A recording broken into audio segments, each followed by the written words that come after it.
is with the tiered approach is that we haven't had a proper analysis of how that has, of the impact that that has had. The evidence is, from Liverpool, that cases are falling. I raised this in a briefing the other day and was told that was because fewer students were coming forward to be tested. But when you look at the figures, actually the number of cases is falling across the age ranges. Yes.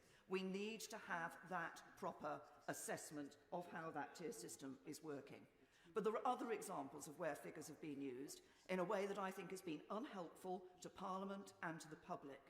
Let me take the 4,000 figure. It appears that the decision to go towards this lockdown was partly, mainly, to some extent, based on the prediction of 4,000 deaths a day. Yet if you look at the trajectory shown in that graph that went to 4,000 deaths a day, we would have reached 1,000 deaths a day by the end of October. Now, the average in the last week of October was 259 by my calculation. Each of those deaths is a sadness, and our thoughts are with the families. But it is not 1,000 deaths a day. So the prediction was wrong before it was even used. And this leads to a problem for the government, because for many people, it looks as if the figures are chosen to support the policy rather than the policy being based on the figures. So we need these proper analyses. I say that to my right honourable friend.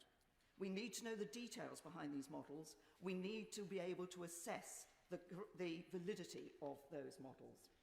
But there's one set of data that has not been available throughout, and that is a lack of data about the costs of the decisions that are being taken.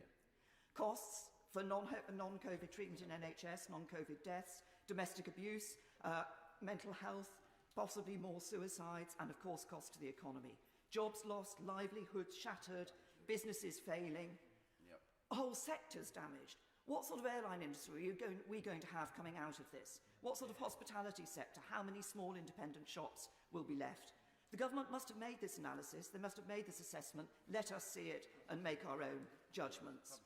I just want to make one word about public worship and echo the concerns of others. My concern is that the government today, making it illegal to conduct an act of public worship for the best of intentions, sets a precedent that could be misused for a government in the future with the worst of intentions.